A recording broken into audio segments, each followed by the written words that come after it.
learned so much about men by taking care of kids, because a lot of men are emotionally stunted and they literally act like children. And somebody said in my comments a while ago, it's like getting married is their second childhood.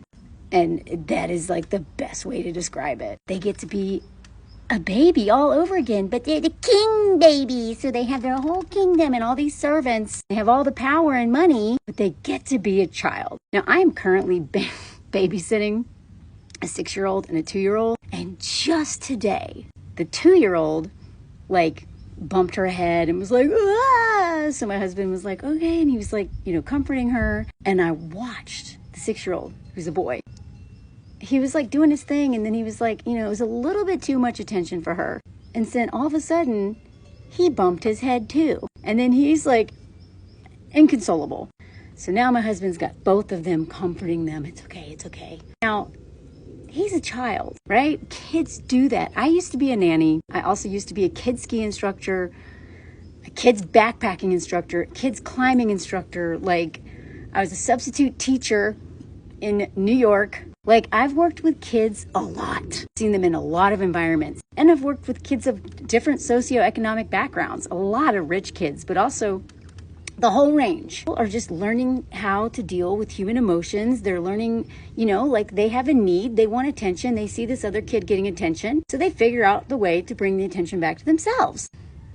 No judgment. That's just kids being kids. And honestly, a lot of adults act like kids. Like I catch myself being like a child. So I'm not judging men differently than anyone else.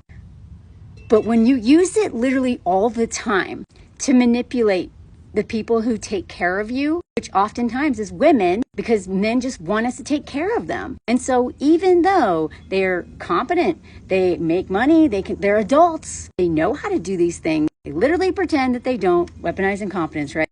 And they use their moods, weaponize moodiness or whatever you want to call it, and their illnesses or their little back pain or like whatever it is. They will literally weaponize anything to get us into that mom role. And it was so funny because after my nephew was, got the love and care that he really wanted, my husband pulls out like a Pokemon thing and he was like, oh, ha, like, no, it's gone. And we know that about kids. A lot of times, we acknowledge their pain and then, we distract them and we move on, But adult men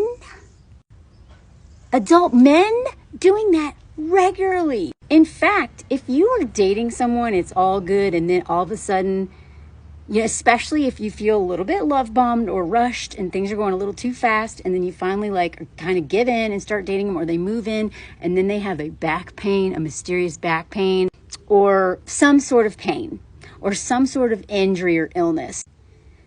Be very careful. If I went to the end of the earth trying to find a solution for my ex's back pain. Ironically, this random back pain started while I was on vacation with my family, right? That's the first time this moodiness came up. And also, that's the first time he started accusing me of cheating, had me put a tracking device on my phone. And I spent my entire vacation, calming the baby. No, it's okay. Like, how's your back? And then when I came home, he doubled down on the back thing. I took him to the emergency room once. I took him to several doctors. I had homeopathic crap. I got creams. I had the whole thing. Do you think he did anything at all to treat that back problem? Nothing. Nothing worked because he, A, didn't do anything for it. B, I'm fully convinced it was a lie because everything hinged on this freaking back.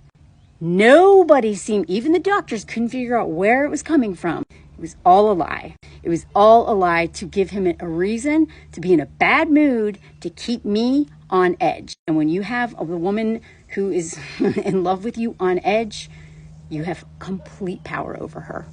Be careful of these men, y'all. Because unlike children, they are in terrifying, huge bodies and are unbelievably violent and have so much unresolved trauma of their own that they won't deal with, and probably a line of victims that came before you, and access to weapons, especially if they live in the US. The only reason why I'm not dead is because this guy didn't have money for a pew-pew. I'm sure of it. Stop believing these men. No more benefits of the doubt.